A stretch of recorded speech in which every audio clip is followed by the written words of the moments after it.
Hi, I'm probably far too close to the lens right now. Welcome to another book on haul.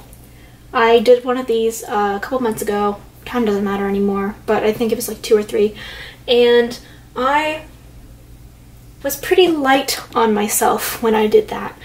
I have far too many books, and this is one of the things that I truly do, just hoard and hoard and hoard books, because it's knowledge, you know, you can never have too much of it. And as I'm sure many of you on BookTube also have this goal, I want to have a library in my house when I grow up. If in this economy we ever get houses. So I keep a lot of the books that I have because I want them to be like, I'm like, ooh, I want to be able to like look at this and remember when I was like 13 and read this for the first time. But obviously, that's not super effective. So I'm going to be going through all of my books and DVDs to assess what I really actually want and need, and what are being kept out of some strange emotional obligation to my past self. I have a feeling Mark Twain is not gonna be... Another thing that grieves me is that I have worked so hard to annotate some of these, especially my academic texts that were in like high school. I was such a little dweeb in high school, and I like annotated so hardcore, and I'm gonna miss these, but also I haven't looked at this in 4 years, so I'm never gonna look at it again. Devastating. Yes, okay. I know there's no reason for me to have this English to Latin dictionary, but I have to have some small pleasures in my life, so this is staying. Or resort that. Moby Dick. I can tell you from the bottom of my heart, I never want to read this again, so that's done. So I've got, this is my copy of Anne Frank, which was my favorite book when I was a kid, and so it's completely apart, but I mean, many times I've considered getting a new copy, but this one has so much memory for me, so I'm going to keep it. Okay, you can probably see. I'm going to move you up, so I don't know if you can see all that nonsense, but it's a lot of stuff. So I'm probably going to move stuff down here. Hold on. Now this is a chunker. It takes up so much space on my bookshelf, and I know that for that reason alone I should get rid of it, but this is like one of my, this is my favorite book of all time. So even though this literally probably weighs about 2 pounds.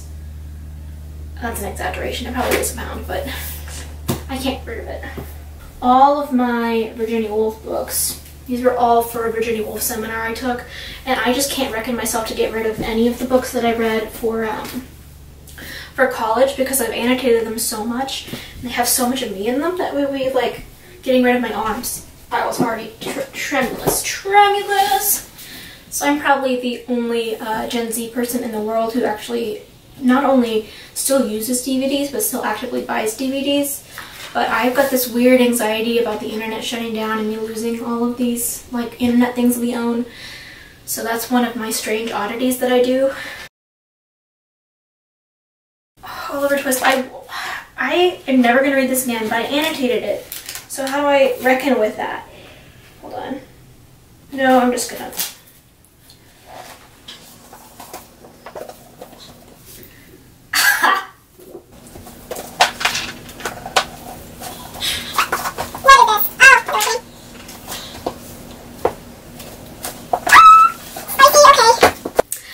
Time has passed. It is the next day now, and I'm moving to my second bookshelf. This one's got, I think, more on it than the other one, so this should be fun.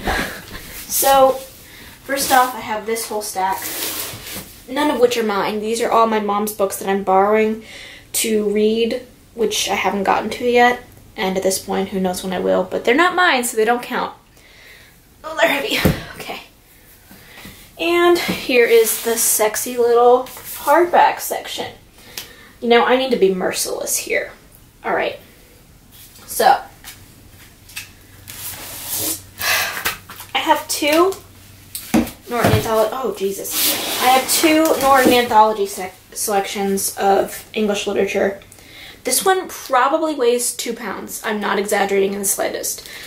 So I'm gonna get rid of her because she's just so big. I can't carry her around.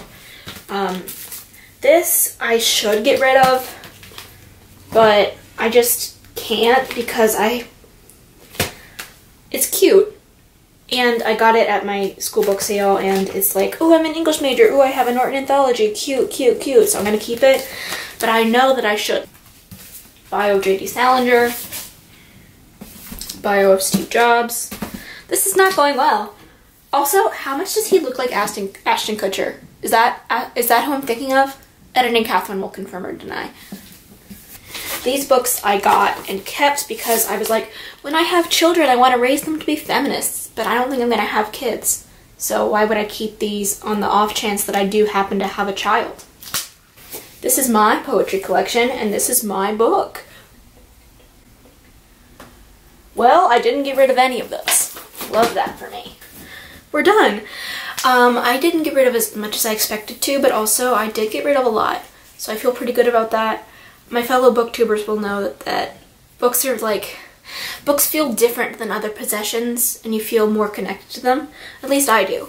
So I'm pretty proud of getting rid of all of this. I'll put the final counts of everything I got rid of versus everything I kept right here and here. Like, comment, subscribe, and I'll see you very soon. Bye.